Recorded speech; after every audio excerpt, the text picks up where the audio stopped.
Bienvenue sur le plateau d'Interdit d'interdire. Je reçois aujourd'hui Jean-Claude Mézières, le dessinateur de Valérian, Grand Prix du Festival de la bande dessinée d'Angoulême en 1984, pour un beau livre illustré consacré à l'art de Mézières. C'est son titre qui vient de paraître chez Dargaud.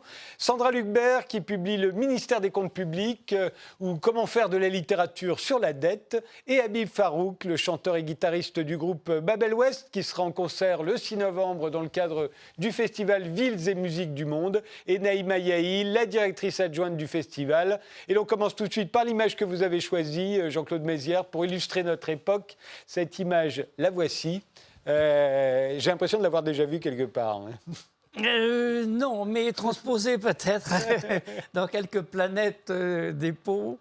Non, c'est vrai que dans les aventures de Valérian, on parle de beaucoup de choses extraterrestres, mais on parle aussi un peu de la vie quotidienne et tout. Et le dépotoir, moi, je n'avais pas fait le rapport avec mes histoires, mais vous avez raison. On peut, effectivement. On a fait des tas d'épisodes qui se passaient justement sur des cités, des pots comme ça. Hein. Et ça, c'est un malheur terrible parce qu'on est tous responsables de ça. Oui. Là, il n'y a pas de grands méchants, il y a tout le monde.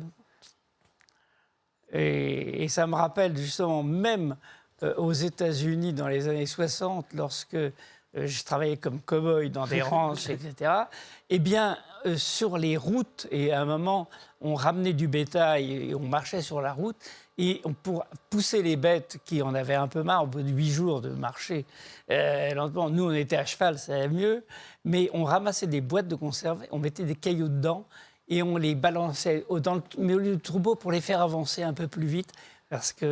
Et donc, en 66, on faisait déjà ça. Il y en avait quand même moins que là. Oui, parce qu'on était moins nombreux et que... Et c'était le désert. C'est ça. Alors Jean-Claude Mézières, dans l'art de Mézières, on apprend que vous avez commencé à lire le journal de Tintin juste après la guerre. Vous étiez à l'âge de 10 ans quand il a été créé. Puis le journal de Spirou. Vous êtes né la même année que le journal de Spirou, en 1938. Vous avez publié vos premiers dessins à 17 ans dans Cœur Vaillant et dans Fripounet. J'ai commencé plus jeune que ça. Ah oui ? Ah oui. Ah ouais. À 12 ans, j'ai commencé. Ah ouais. Demandez à Philippe Labro. Oui, c'est vrai, vous l'avez raconté. Était le directeur du journal des jeunes, un truc qu'on avait fait pendant le salon. Mais de là la où, France. disons, où c'est plus sérieux avec Cœur Vaillant et Fripounet et Marisette. Ouais. Non, la question que je me demandais, est-ce que c'était difficile de vouloir faire de la bande dessinée dans les années 50, ou est-ce qu'au contraire c'était plus facile qu'aujourd'hui parce qu'il y avait plus de magazines au fond et il y a beaucoup plus de dessinateurs et moins de de concurrence dessinatrices maintenant. Et moins de concurrence à l'époque. À l'époque, personne ne faisait de la bande dessinée. Personne ne voulait en faire. On disait, mais vous êtes payé pour les petites saloperies que vous mettez là en bas des pages. Oui, et moi, ramenant chez mes parents, parce que j'avais 15 ans, même pas, un petit chèque, c'était bien vu. C'était pas du tout mon fils dessine, là, qu'est-ce qu'il va faire dans la vie ? Il est publié. Et il est payé pour ça. Oui, c'est ça. Alors, vous avez fait l'école des arts appliqués, grande école. Hein. Vous étiez avec Jean Giraud. Dans la même classe. Le futur créateur du lieutenant Blueberry. On va vous voir sur une photo, d'ailleurs. Vous êtes là un peu plus âgé, mais vous êtes les deux d'en bas. Hein. C'est vous deux. C'est une photo qui figure dans ce livre. Est-ce que c'est vrai que face à la virtuosité de Giraud, vous avez failli abandonner la bande dessinée, vous ? Ah oui, enfin, incontestablement, Giraud, qui a été un ami de vie entière, m'a filé par moments de sacrés blues. Jean Giraud, qu'on appelle aussi Moebius, quand il s'est mis à dessiner de la science-fiction. Ce salaud-là dessinait vraiment un Michel-Ange, quoi. Ouais. Vous racontez que vous êtes allé voir Gigé, qui était à l'époque une des sommités plus âgées que vous, qui avait dessiné Jerry Spring, et que vous dites vous vous souvenez juste qu'il a été impressionné par la virtuosité de Giraud. Oui, parce que incontestablement, moi je faisais des dessins, c'était pas si mal pour quelqu'un qui dessine un peu, mais franchement, à côté du travail de Giraud, J.J. a beaucoup plus... Parce que j'étais très ami après avec J.G. quand je suis devenu professionnel Il ne se rappelait quasiment plus que je suis venu à 17 ans. Oui, c'est ça. Alors, on va découvrir une photo, là, c'est une photo de vous dans Monument de Vallée, quand vous êtes aux États-Unis. C'est pas Monument de Vallée. Ah, bah, j'étais sûr que c'était Monument de Vallée, là. Non, c'est bien au-dessus. Ah, alors, là où cette photo est extraordinaire, c'est que moi, qui étais un lecteur de Blueberry dans ces années-là, j'ai reconnu tout de suite la page de garde des aventures du lieutenant Blueberry. C'était Blueberry qui chevauchait Je ne savais pas que le modèle, c'était vous. En fait, c'était cette photo de vous. Et c'est simplement que en rentrant des États-Unis, justement, où j'avais fait, après, à Paris, fait faire quelques tirages de mes photos noir et blanc, j'ai découvert cette photo-là et je l'aimais bien. Et je l'ai fait tirer sur papier. Et Giraud, arrivant chez moi, me dit « Ah, mais c'est exactement ce que j'ai besoin pour mes couvertures de pages de garde, enfin pour les pages de garde. » Donc, je suis passé de Blueberry. Et à chachaque fois qu'on ouvrait un album de Blueberry, on tombait sur vous. Et ça fait 60 ans que je suis Blueberry. Voilà, que vous êtes Blueberry. Sans Colt. Sans Colt, effectivement. Et c'était créer un héros de science-fiction, l'agent spatio-temporel Valérian, sur un scénario de Pierre Christin. C'est ce que vous allez faire quand vous rentrez des États-Unis, au fond. Oui, on a mis 1 an à se mettre en place, mais... Toujours est-il qu'à l'époque, c'était quand même très original, en France, de créer... La science-fiction, on n'avait pas tellement. Voilà. Et on n'a jamais tellement aimé la science-fiction en France, en tant qu'auteur. Oui, alors d'abord, les gens méprisaient ça. Les journalistes répusaient, les professeurs détestaient ça. Et évidemment, les parents n'avaient jamais lu un bouquin de science-fiction. Et alors que c'était une lecture vraiment extraordinaire, je parle des romans, de Asimov, de Philip K. Dick, etc. C'était des romans magnifiques dans les années 50. Et nous, on savait que c'était formidable, mais on a tout simplement transposé ça sur papier, ça ne se faisait pas.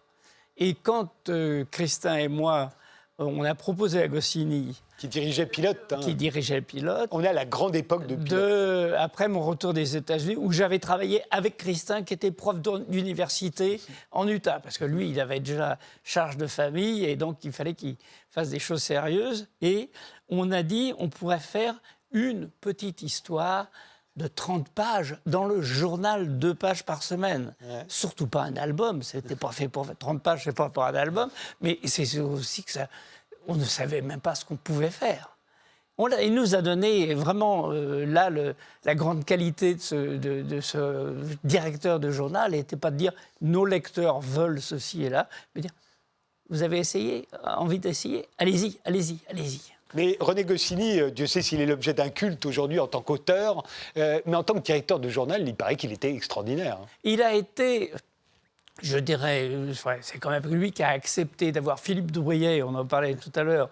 Philippe Drouillet, en double page, il travaillait sur des feuilles qui étaient ce format-là, grand aigle, et Giraud et moi, on déroule le papier, on dit voilà, on a rencontré un gars, ça serait peut-être intéressant de le poser dans le journal. Il nous écoutait, et il disait, on va essayer, hein, on essaye.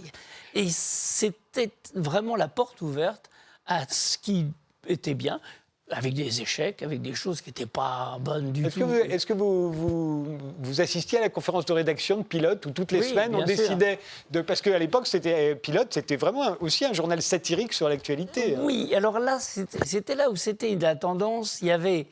On avait récupéré même 3 grandes vedettes de Charlie Hebdo, qui était Cabu, qui avait déjà travaillé à Pilote. Il avait déjà travaillé dans les années 60, au début des années 60. Il était déjà là. Mais GB et Rezer étaient des très bons amis de rédaction. Et lorsque Charlie Hebdo a été interdit par le général. Enfin, après la mort du général. Puisque, oui, bien sûr. Oui, puisque c'est la fameuse couverture, balle tragique à Colombey, un mort. Voilà. Et vous participiez à ça. Est-ce que j'ai l'impression que l'actualité ne vous intéressait pas tellement? Oui, alors... C'est pour ça que vous avez fait un héros spatio-temporel. Exactement, je passais au-delà de ça. Effectivement... tout le monde essayait de faire des petites choses. J'ai fait quand même beaucoup de pages d'actualité, comme ça. Bien, j'ai fait du Rezer propre. C'est-à-dire que Reiser a proposé le scénario et comme il gribouillait ça très vite parce que c'était pas fait pour être imprimé, Goscinny me demandait de le mettre au propre. Et je veux dire, là, c'était l'échec parce que Reiser propre, ça n'existe pas. Et quel talent de spontanéité et d'aller directement au but et tout. Ça, alors, Valérian, c'est pas seulement parce que c'est un héros de SF qu'il est révolutionnaire en France, c'est aussi parce qu'il est en couple.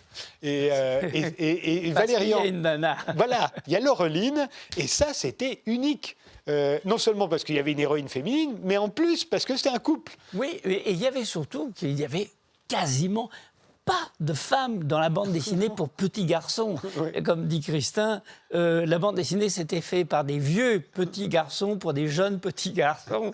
Et tout ça, c'était des histoires de cow-boys, de flics, de militaires, de tout ce qu'on veut. Alors que nous, on avait envie de parler du monde, des mondes possibles, mais aussi, surtout, des rapports de genre, un début d'écologie qui on reniflait bien le truc et les poubelles de l'espace, elles sont déjà là dans le dessin. Et surtout un rapport très égalitaire, c'est-à-dire que Laureline n'est pas du tout une potiche, elle est très jolie, elle est très sexy, mais c'est surtout l'égal de Valérian. Absolument, mais ça c'est une volonté du scénariste Pierre Christin, absolument d'abord, avec le fait que je crois que notre alliance... elle dit ça, mais elle se tient comme ça en le disant. Ça, c'était moi. Et ça, je pense qu'on a bien réussi. On a bien réussi à rendre ce personnage plus vivant, puisqu'on nous avons maintenant 2000, 3000 petites Laureline en France. Oui. Ah oui, elle s'appelle Laureline. Des filles qui avaient des petites, des grandes. Alors maintenant, j'ai des grandes Laureline de 20 ans qui me disent « Et mon compagnon s'appelle Valérian ». Alors ça, je jure que c'est vrai. Hein. Alors là, je leur dis, là, vraiment, vous cherchez les emmerdes. Valérian et Laureline sont deux prénoms que vous avez inventés à l'époque. Absolument. Valérian vient plutôt de l'Europe de l'Est, et puisqu'il y avait Valérian Borchevik, qui était un metteur en scène de cinéma, avec un W, etc., et des tas de lettres supplémentaires. Alors, ce qu'il y a, c'est que quand on dessine de la science-fiction, on se retrouve avec un monde entier à créer. Ça, c'est la différence des mondes entiers, même quand on les envoie loin dans l'espace. C'est la différence avec ceux qui font des westerns. On n'a pas de modèle. C'est-à-dire que quand vous dessinez ce vaisseau spatial, cette architecture qui est absolument extraordinaire, vous partez de rien, j'imagine. Je dois dire que je me tape dessus en disant « Allez, vas-y, cocotte, avance !» Comme un vieux cheval. Non, bien sûr, c'est là le plaisir. Mais personne ne m'a dit qu'il faut faire de la science-fiction. C'est que j'avais envie d'essayer ça. Parce que j'ai découvert petit à petit que ça s'est fait doucement, hein, très doucement, mais que je pouvais imaginer des trucs et qu'en dessinant encore plus le trou noir, on peut imaginer des choses. Et puis, le scénario, encore une fois, c'est toujours l'équilibre entre le scénario et le dessin. C'est-à-dire que si le scénario nous emmène en même temps dans une aventure, là, c'est du bonheur. Mais c'est vrai qu'il faut, à la fois, il faut presque avoir un goût architectural pour se lancer là-dedans. Je préfère faire de l'architecture en dessin noir et blanc ou à la gouache qu'en vrai. Parce que c'est, en général, ça peut être un peu comme des formations, des moules sur un rocher. Ça s'agglutine, puisque ce sont différents peuples, différentes civilisations qui se posent les uns à côté des autres. Et ça, même au cinéma, on n'avait pas réussi à le montrer tout à fait assez bien. Valérian va être traduit dans je ne sais pas combien de langues, à vrai dire. Écoutez, je ne suis pas fier de le dire que grâce au film de Besson, le Valérian a été traduit en 26 langues. De plus. Parce qu'il était déjà traduit en toutes ensemble. En totalité.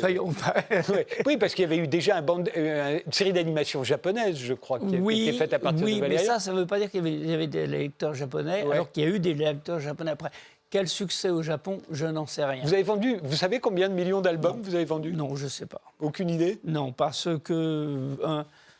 Maintenant, il me livre ça à la pelle, à la fourche, en disant il y a tel pays. Je ne sais pas. Et puis, ça n'est peut-être pas très intéressant. Oui, c'est tout. Et c'est sûr que toute l'Europe, Oui. Et l'Europe d'abord a été depuis très longtemps, l'Allemagne, la Hollande, La Scandinavie, l'Angleterre, je sais. Scandinavie ont été des lecteurs. Les autres pays. J'ai quand même reçu l'autre jour un mail d'un gars en Équateur. Eh bien, disant, je suis prof de dessin dans une école et j'adore Valérian. Et ça, j'avoue que c'est quand même des petites choses qui réchauffent le cœur.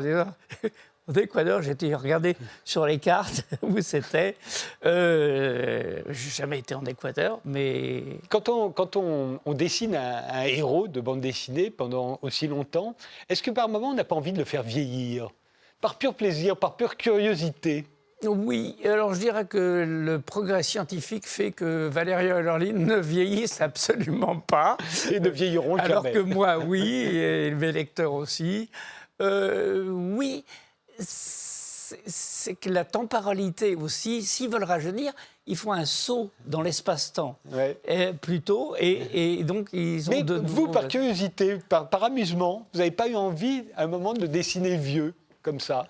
Non, ça vous est arrivé. Si, il y a une petite histoire courte pour les pocket pilotes de la grande époque de 1970, où finalement il y a un grand-père Valérian, un père Valérian et un petit-fils Valérian. Si, donc on les a fait. Ah, ça y est, tout a été fait avec Valérian. Alors, il y a un dessin formidable qui date de 83, qui était paru dans Pilote, et qui montre à quel point on vous a beaucoup emprunté dans le cinéma, notamment dans le cinéma américain, et notamment dans la saga Star Wars. Et là, il y a ce dessin qui se passe donc au Bar des Étoiles, qu'on a vu dans la Guerre des Étoiles, où Luke Skywalker et la princesse Leia rencontrent Valérian et Laureline, et Laureline lui dit « Oh, nous sommes déshabitués de cette boîte depuis longtemps. » Il faut dire, qu'est-ce qui vous a piqué, Georges Lucas? Enfin, Georges Lucas ou ceux qui travaillaient pour lui. Et bien sûr, c'est évident, il n'était pas tout seul, mais bon, il me l'aurait dit merci, salut, ça m'aurait fait plaisir. Oui, bon. C'est ça. Il n'a jamais cité le nom de Valérian. Mais il n'a jamais cité personne. Si, il a réussi à faire une préface pour Drouillet. Oui, c'est vrai. Et Möbius aussi, ils ont eu quelque chose. Ils ont le droit de 3 petits grelots. Mais moi, rien. Rien. Or, je trouve que quand même, au poids où les citations, il aurait pu dire salut, merci. Voilà. Oui, c'est ça. J'imagine à quel point c'est agaçant, surtout à l'époque, vu le succès de la Guerre des Étoiles. Oui. Alors, c'est vrai qu'à l'échelle du film, on se dit, bon, ben voilà, c'est des petites choses qui sont ici et là. Mais vous, quand vous les voyez, ça doit être très agaçant. C'est l'ossature du film, parce que les grandes scènes... encore une fois, je ne vais pas me payer une rangée d'avocats pour aller combattre une autre rangée d'avocats. Non, c'est pas comme ça. Simplement, bon, allez, un jour, il me dira merci. Oui. Du côté de Tintin, ils ont été très vigilants à ça, puisqu'ils font très attention. Dès qu'il y a... mais c'est plus Hergé. C'est ça. Voilà. Là, actuellement, Christin et moi, on ne veut pas se lancer dans des trucs comme ça, parce que c'est... si après... le fils de mon petit-fils veut faire un procès à Walt Disney. Puis en plus, c'est même plus Lucas, maintenant c'est Walt Disney. Oui. C'est aberrant. Et puis on ne pense plus qu'à ça, si on commence à se lancer là-dedans. Et très mal la nuit. On dort très mal. Alors, Luc Besson, lui, en revanche, qui lisait Valérian depuis l'âge de 10 ans, va vous engager pour le 5e élément. On voit des dessins comme celui-ci. On reconnaît tout de suite le décor du 5e élément. De même, on va reconnaître la planche suivante, c'est le taxi du 5e élément. Voilà, le taxi dans lequel que conduit Bruce Willis, c'est vous qui l'avez dessiné. Voilà, ben ça, c'est justement le renversement. C'est qu'un jour, donc Besson m'avait engagé sur le 5e élément et le récit qu'il en avait fait d'abord, qui était Bruce Willis, était le personnage joué par Bruce Willis était ouvrier dans une usine de fusées dans la banlieue new-yorkaise. Et il se trouvait qu'il rencontrait quand même la fille, mais différemment, pas pareil. Et en regardant le dessin de la plongée comme ça, il me voit mes petits taxis volants. Oui, le dessin parce que précédent. Moi, j'étais en train de faire l'album Le Cercle du Pouvoir. J'ai interrompu cet album pendant 6 mois parce que je travaillais pour Besson.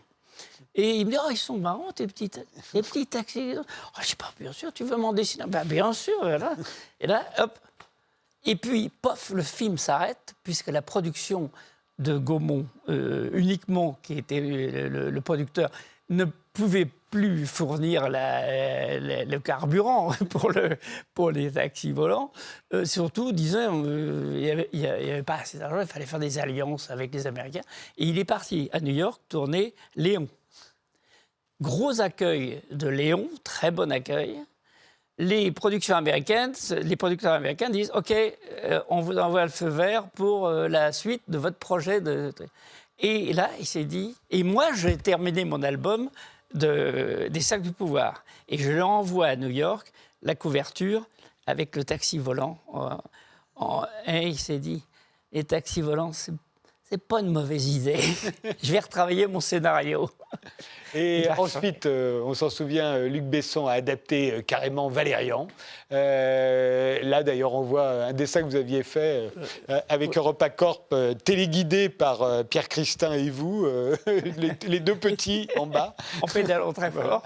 Et on sait que Valérian a été un échec pour Besson, mais pour Valérian, ça a été plutôt une ça a été bénéfice. Et un échec, attention. Relatif, oui. Relatif. C'est surtout la critique américaine qui a tiré, mais elle a absolument à bout portant, en disant pas de ça chez nous. Ouais. Mais il a quand même perdu le contrôle d'EuropaCorp depuis. Il avait quelques casseroles aussi avant. Oui, peut-être. En tout cas, le monde du cinéma est un monde très compliqué. Valérian, c'est le film français qui a le mieux marché en Chine. Absolument. Je pense que. Alors, est-ce qu'il y a Valérian en Chine aujourd'hui? Alors, moi, j'ai des albums. J'ai chez moi des albums russes, en chinois, en quelque chose que je ne pourrais même pas dire. Et évidemment, avec toutes les langues européennes. Ça a été un gros succès pour Valérian. Ouais. Ça a été, je pense, une affaire pas mal quand même pour Besson. Et si... l'avenir nous propose de faire quelque chose d'intéressant, eh ben, peut-être qu'il y aura des... Est-ce que vous avez aimé le film sur lequel vous n'avez pas travaillé, parce que vous étiez l'auteur et le dessinateur. Il n'allait pas me demander de redessiner des choses que j'avais déjà dessinées. Là, effectivement, il n'avait pas besoin de vous, mais est-ce que vous avez aimé le film? Oui, moi j'ai aimé pas tout, j'ai aimé bien des choses, j'ai des choses où j'aurais pas dit, je pense l'astronef qui arrive comme un Boeing sur une piste, j'aurais pas fait comme ça, mais j'aurais pas eu 200 millions pour le faire. Et les deux acteurs qui incarnent Valérian et Laureline, parce qu'on a beaucoup reproché ça à Besson. On a dit en fait qu'il n'a pas trouvé les acteurs suffisamment attachants. Moi, je dirais plus que c'est une question... J'ai parlé avec eux beaucoup pendant le tournage, puisque j'étais là-bas, à Europa, et je les trouvais plutôt formidables. Ils n'ont pas eu le temps de jouer. Ouais. Il court tout le temps. Valérian, il court tout le temps. Et au moment où il aurait pu jouer un peu, il joue pas. Je pense qu'il y a un timing qui ne s'est pas trouvé. Puis les gens disent... c'est pas Valérian que je vois comme ça dans ma tête. Et il y a 200 millions de Valérian possibles. Une question de voix aussi, d'ailleurs. Parce que c'est pas tant le physique, c'est celui que vous lui avez donné, mais la voix, c'est celle qu'on imagine. D'où vient le physique de Valérian, d'ailleurs, et celui de Laureline?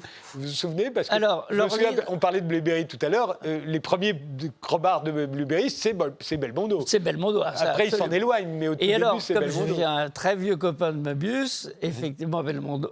Géraud, je me suis dit, moi aussi, je vais prendre un acteur. Et j'ai trouvé un vieux, à l'époque, 1967, j'ai trouvé un vieux Salut les copains, avec des petites photos de Hugo Frey. Et le brave Hugo Frey est un homme, merci monsieur Hugo Frey, ne m'a jamais fait un procès pour la sale gueule que j'ai fait à Valérian pendant des années, parce que je ne sais pas bien le décider. Et au contraire que Belmondo transparaît derrière le personnage Blueberry, moi c'est très, très malhabile. Et puis c'était d'un style comique au début, c'était pathétique. Et Laureline ? Laureline, c'est un peu toutes les femmes que j'aime. Hein. Et donc le panneau est grand. Elle est l'archétype de la jolie fille.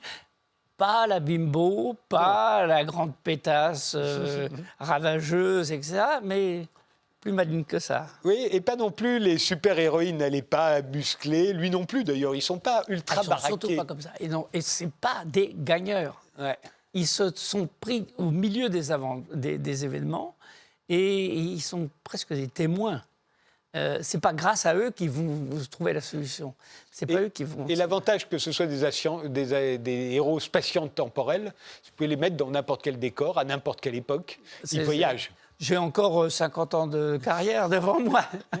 Vous dessinez encore des albums? J'ai un petit peu de mal, Et puis, Christin aussi a un petit peu de mal. Et puis, on commence à être des très vieux messieurs. Et il y a peut-être des gens qui vont s'en occuper. Peut-être des choses. On va voir. Moi, pour l'instant, tout est possible. Mais refaire un album, ça me prend 3 ans, 2 ans, 3 ans après. Surtout le dessinateur, le scénariste encore. Oui, c'est vrai, on sait bien qu'il tape ça en ouvrant les fenêtres. Mais le dessinateur, il faut les sortir, les pages. L'art de Mézières, ça vient de paraître chez Dargaud. Merci Jean-Claude Mézières d'être passé par cette émission. Je suis très heureux de vous avoir rencontré.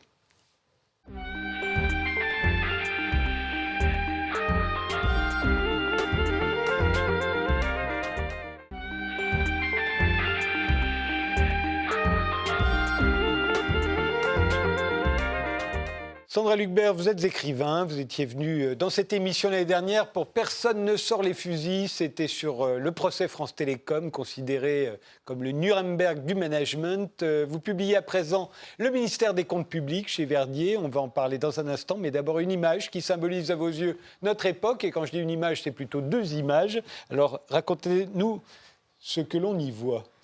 Eh bien, sur ces 2 images, on voit une même situation, ou plutôt une même mécanique de destruction, qui est en fait notre situation politique depuis 30 ans.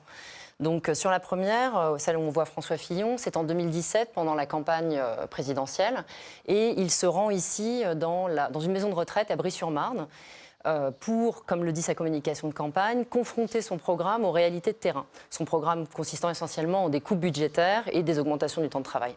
Et donc la réalité de terrain, c'est ce que vont lui dire les personnels de la maison de retraite. La deuxième photo, c'est 1 an plus tard, en 2018. Cette fois-ci, on voit de dos Emmanuel Macron élu et on voit cerclé de rouge le visage d'Agnès Buzyn, sa ministre de la Santé. Ils sont tous les deux en visite à Rouen, au CHU, à l'occasion du plan autisme. Et sur ces 2 images, on voit 2 confrontations qui obéissent à la même grammaire. Une grammaire qui, si elle nous est familière, est éminemment paradoxale parce qu'elle consiste en la désactivation de toute l'opposition, pourtant légitime et informée, que les salariés vont opposer à ce que viennent leur dire ces dirigeants. Alors, qu'est-ce qu'ils viennent leur dire ? Eh bien, précisément, ils viennent pour expliquer qu'il faut faire des économies dans l'intérêt général. Et le terrain sur lequel ils viennent donc confronter leurs hypothèses réagit très mal, et pour cause. Il s'agit de l'hôpital public et d'une maison de retraite publique, c'est-à-dire d'institutions où on sait, au premier chef et d'expérience première, que la réalité de se faire des économies, c'est qu'on met les institutions publiques dans l'impossibilité d'exercer leur mission, de telle manière à les rendre absolument inefficaces et donc à détruire toute leur attractivité et à les remplacer par des services privés. Et donc ici, la réalité de terrain qu'ils viennent rencontrer, ça va être en fait des salariés épuisés, à bout de tout, et qui vont faire état répétitivement de la souffrance dans laquelle ils sont, de l'impossibilité où ils sont d'aider les patients et de faire leur métier convenablement. Donc, ce qui est intéressant ici, et la désactivation arrive à ce moment-là, c'est que les 3 dirigeants néolibéraux, donc François Fillon, Agnès Buzyn et Emmanuel Macron, qu'on voit ici, face à ces salariés et à ce que ces salariés leur disent, vont opposer un discours automatique. Ils vont cracher exactement les mêmes énoncés, c'est très frappant quand on les écoute, donc à 1 an d'intervalle. Et ces énoncés, c'est ceux que j'appelle dans mon livre la dette publique c'est mal, en un seul mot, puisque c'est un bloc-sens qui consiste en fait à clore toute discussion au nom d'abstraction macroéconomique. Et ce qui m'intéresse ici, c'est que quel que soit le propos des salariés, quelle que soit la réalité dont elles font état pour leur faire entendre que ces fameuses économies sont en fait un étouffement économique explicite, enfin réel, eh bien ces personnages vont annoncer de plus belle leurs abstractions macroéconomiques, la dette publique c'est mal, sans rien écouter. Et de même que les ânes ont 2 notes dans leur cri, eh bien ici la dette publique c'est mal a un très petit nombre de figures que je dégage dans mon livre, il y en a 6. La différence néanmoins avec les ânes du règne animal, c'est que les ânes par socialisation dans la classe dirigeante, quand ils annonnent leur sottise, quand ils braient, eh bien ils détruisent une société entière. C'est ce qui m'amène au point final d'Agnès Buzyn et de son visage très éloquent dans cette vidéo, puisqu'elle constitue, à mon avis, ce que Roland Barthes appelait le punctum d'une image, c'est-à-dire l'endroit où celle-ci prend sens.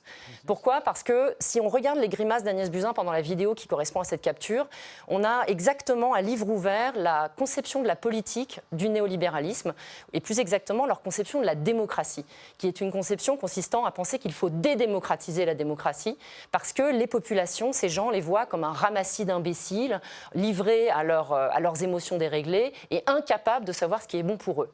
Et ça se voit beaucoup sur le visage d'Agnès Buzyn, puisqu'elle lève les yeux au ciel, elle fait des rictus navrés. Il faut regarder la vidéo pour le croire. Parfois, elle ferme les yeux à demi, comme dans un visage de sagesse qui prend sur elle, etc. Et surtout, à un moment donné, elle éclate de rire. Elle ne peut se tenir de rire parce que la soignante qu'on voit sur l'image lui dit « Venez dans les services sont saturés ». Mais Agnès Buzyn ne peut pas entendre ça. Elle est tellement, colonisée par son discours automatique que dans sa tête, l'hôpital public, c'est un gâchis. Donc si on lui dit l'hôpital public est surchargé, elle rit. Donc je pense que ces deux images, à mon avis, sont vraiment symptomatiques. Sachant que c'était avant la crise du Covid, avant bien le Covid, entendu. Absolument. Avant que la tout a déréliction... été déterminé justement par le manque de lits dans les hôpitaux. Exactement. Donc ces deux images sont vraiment tragiquement annonciatrices de ce qui va se passer ensuite. Sauf que le discours n'a absolument pas changé aujourd'hui. C'est pour ça que je les ai choisies, justement, ces images.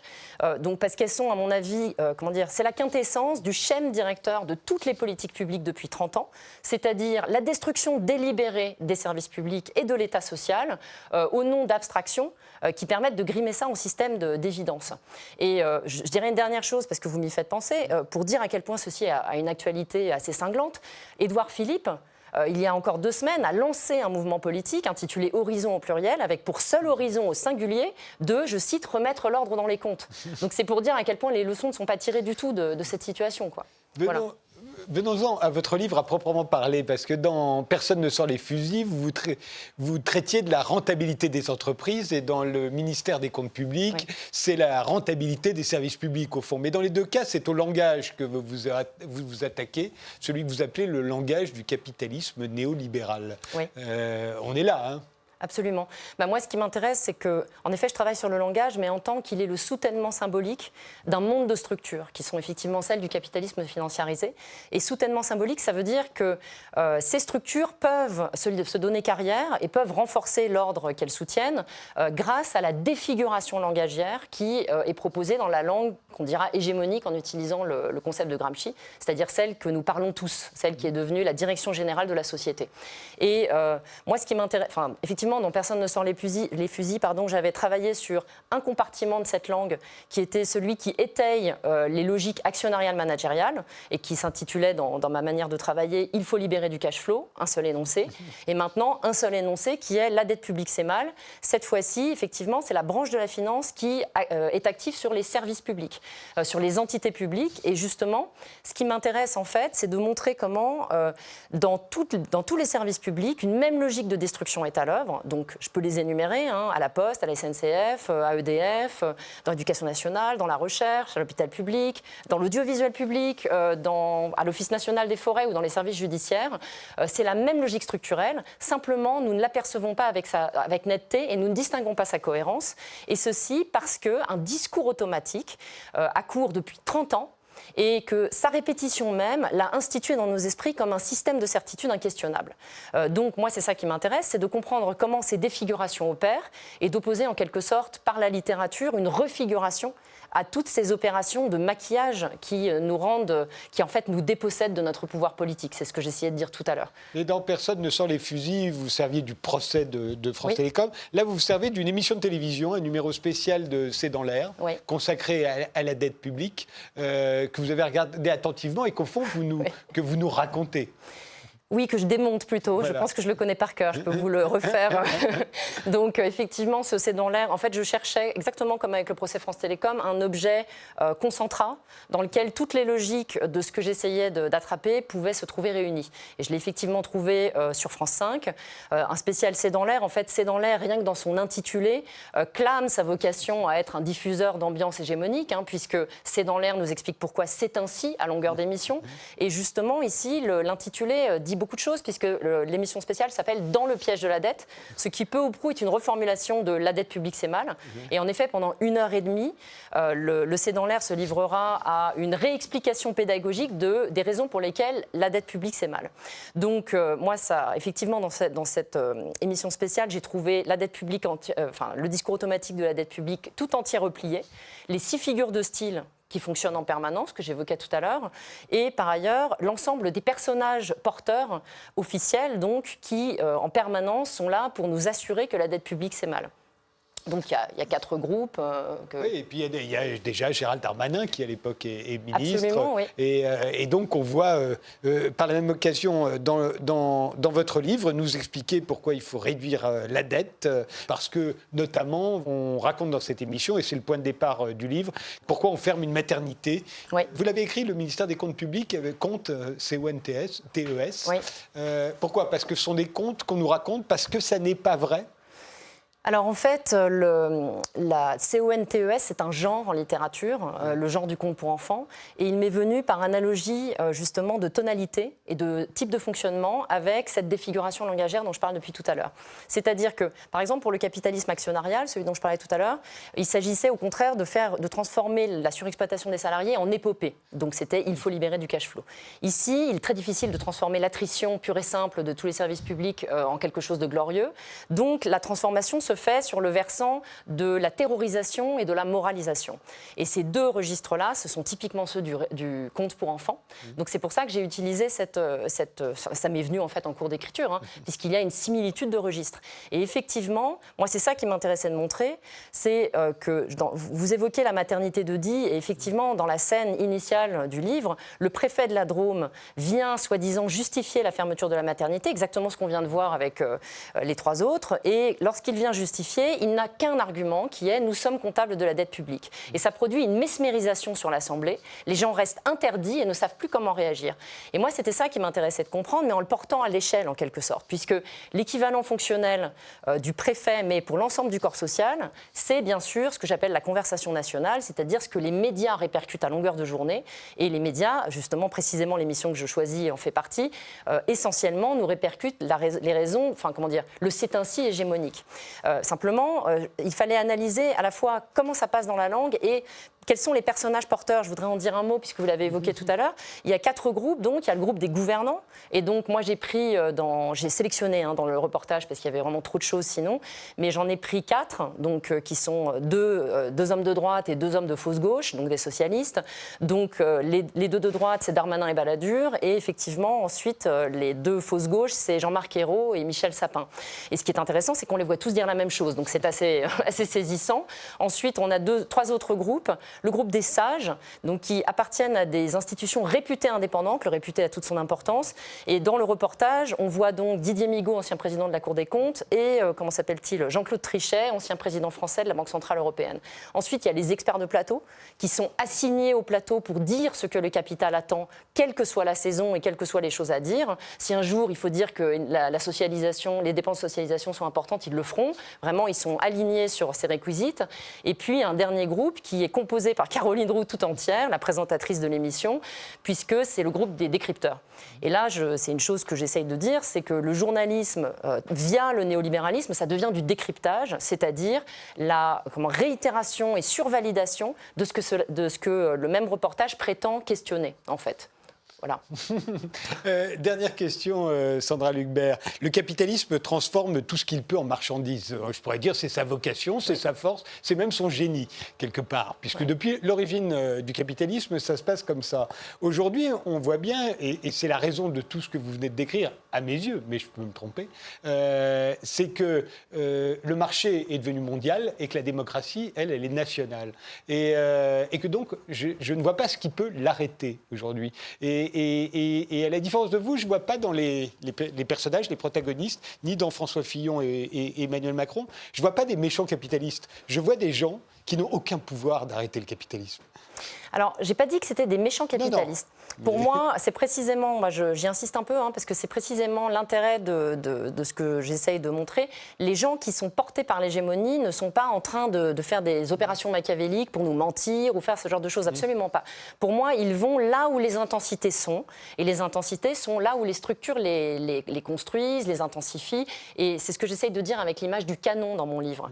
C'est-à-dire, en fait, le canon est une image que j'utilise pour qualifier justement la langue hégémonique et le système de valeurs hégémonique avec les 3 sens de canon. C'est une norme, c'est un système normatif, c'est une pièce musicale d'un certain type qui est très réglée, qui consiste à répéter des motifs et qui, ce faisant, prend énormément d'ampleur. Donc il y a énormément de voix et plus le motif est réglé et répété par de nombreuses voix, plus c'est fort et plus on veut s'y joindre. Pour moi, c'est ça dont il est question. Et la troisième chose, c'est qu'un canon, c'est une pièce d'artillerie. Et ce faisant, plus les gens se lient à ce système-là pour, comme dirait Durkheim, avoir du tonus moral induit par leur participation à ça, plus le système social redistributif se trouve défait. Donc moi, ce que j'essaie de faire apercevoir, c'est ça. Après, pour ce qui est de la nature mondiale des structures du capitalisme financiarisé, évidemment qu'on est bien d'accord que ça complexifie énormément la possibilité d'en sortir. Et que l'État aujourd'hui, l'État français, comme les entreprises, comme France Télécom, au fond, se finance sur le marché, l'un comme l'autre, de la même manière. C'est vrai, mais c'est et sont tributaires des mêmes règles imposées par le marché. Ça, sans doute, mais le pouvoir disciplinaire du marché, il a été installé par des gens. C'est ce que je racontais dans Personne ne sort les fusils. Ça a été installé au milieu des années 80. Ça peut être des faits. Enfin, je veux dire, c'est ça. Mais c'est ce que j'essaye de dire. Mais pour que ce soit des faits, il faudrait que la démocratie soit plus puissante. Et elle n'est que nationale. Oui, mais donc participer à essayer de faire comprendre que le capitalisme est contingent aussi, c'est peut-être un effort utile. Voilà. C'est le but de votre livre. C'est ça. Il s'intitule « Le ministère des Comptes publics » et il vient de paraître chez Verdier dans la petite jaune, comme on l'appelle, la collection.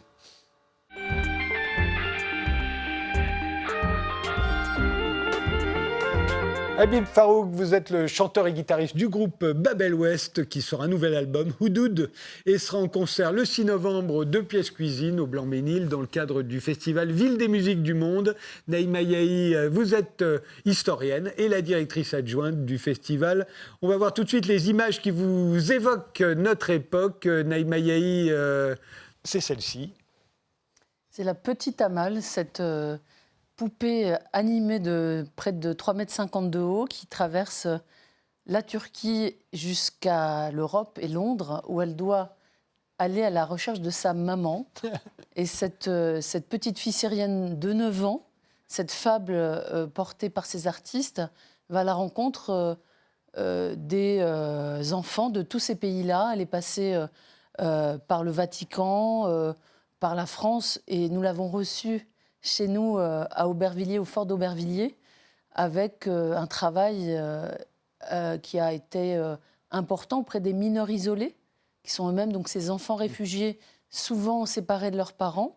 Et ensuite, un travail avec les enfants de la ville d'Aubervilliers, dans notre nouvel équipement qui s'appelle Le Point Fort, qui a été un lieu qui a croisé un peu les enfants de l'immigration d'hier, les descendants de l'immigration d'hier, avec ces enfants basculés sur les routes de l'exil, brinque-ballés, qui parfois sont séparés des leurs.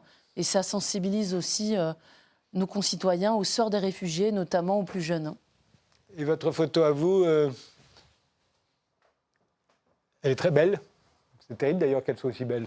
Quand on m'avait demandé une photo, celle-là m'a interpellé avec ces deux dimensions de ce beau coucher de soleil et de cette mer quasi silencieuse mais énergique, qui raconte une histoire malheureusement qui illustre un peu l'actualité de ces dernières années. C'est un bateau de migrants en pleine mer. Et puis moi qui descends de la montagne de l'Atlas, j'ai toujours connu la solidarité dans les montagnes, dans les plaines. Et là, j'ai trouvé que ces dernières années, la mer est devenue aussi un lieu de solidarité important. Donc cette photo m'a parlé. Naïma Yahi, le thème du festival Ville et musique du monde cette année, c'est tournée générale. Alors je vais vous demander pourquoi.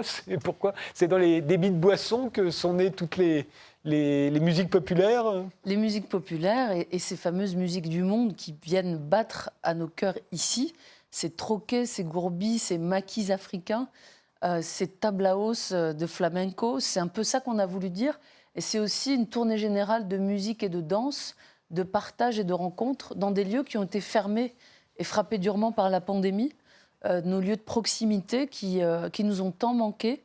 Et autour d'un verre, mais pas trop, on va réécouter ces patrimoines du monde entier qui se sont installés ici en France. Et c'est ces musiques d'ici que nous célébrons pour cette 25e édition. Alors, on va écouter tout de suite Babel West dans Alrose. Je l'ai bien prononcé, Alrose. Oui, c'est ça. Oui. Donc, on vous écoute sur scène. Super.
Alors, Babel West, c'est le mariage de la musique arabe et de la folk celtique, de la folk bretonne, on a l'impression. En tout cas, c'est comme ça que c'est souvent raconté. Est-ce que c'est vraiment le cas ? C'est ce qu'on essaie de faire en tout cas. Encore une fois, je descends d'une culture berbère de l'Atlas qui est fondée autour de chants et de danses en forme de cercle entre hommes et femmes. Des rondes. Des rondes, ça rappelle les rondes de Saint-Vincent justement. Et puis au niveau aussi instruments musicaux, la mandoline, les percussions, tout ce qui est aussi poésie, il y a plein de points en commun. Et puis comme mes deux collègues avec qui on a fondé cette aventure, Clément Valin à la basse et Marc Dupont à la batterie, qui sont originaires de Perros-Guirec, donc l'ouest de la France. Puis avec Hamza Ben Chérif, le guitariste algérien du groupe, et Nidal Jawa qui joue l'instrument du qanun, qui vient de Tunisie. On a trouvé ça assez drôle de venir à peu près de l'équivalent de Saint-Malo en remontant jusqu'à Brest. Voilà, donc on a appelé ça la porte vers l'ouest. Et puis Babel West, oui. Babel West, exactement. Mais on essaie vraiment d'axer notre musique sur la poésie, donc la poésie berbère et puis la poésie aussi bretonne, qui ont un point commun, selon moi, assez flagrant, qui tourne autour de la superstition, de plein de choses comme ça, des rencontres fortuites lors d'une danse, d'une soirée. Le morceau qu'on vient d'écouter, Alrose, Alrose, ça veut dire le riz, et c'est ce qu'on jette sur les mariés.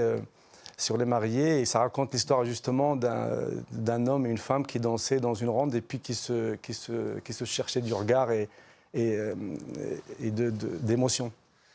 Naïma, est-ce que les musiques populaires, est-ce qu'elles viennent du peuple, forcément ?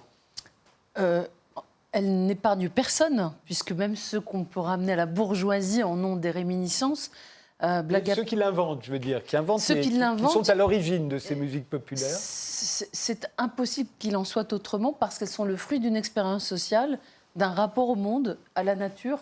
Je pense que Habib en a témoigné. Il y a des réminiscences dans des cultures qu'on ne pourrait ne pas associer dans un premier temps, mais les cultures celtes et d'Afrique du Nord ont beaucoup dialogué. Idir, le regretté Idir en avait fait de belles pages de sa musique, en travaillant avec Alan Stivell ou Dan Arbraz. Et on retrouve ici cette tradition de dialogue entre l'autre rive de la Méditerranée et cet espace de l'ouest de la France, des Bretons, qui ont toujours eu cette pertinence au niveau des rencontres et de l'échange et de la vivacité des cultures régionales et populaires. Je dirais simplement qu'on oublie parfois que certains genres populaires comme l'opéra, qui aujourd'hui sont plutôt perçus comme élitistes ou réservés à une forme bourgeoise de la culture sont d'abord des cultures populaires qui ont réussi.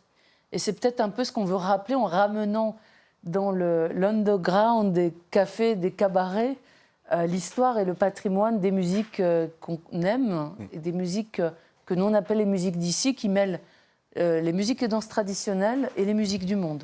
Et on voit bien le jazz aujourd'hui a une réputation de musique savante, alors qu'elle est née, elle était considérée comme une musique populaire, mais presque une musique sauvage. Des bas-fonds, des bas-fonds et des ensauvagés, voilà. Effectivement. Et jazz est un mot d'argot d'ailleurs. On va écouter un autre extrait, là c'est Noira, qui est un morceau qui figure sur le nouvel album, Houdoud, que vous interprétez également en concert. On vous écoute.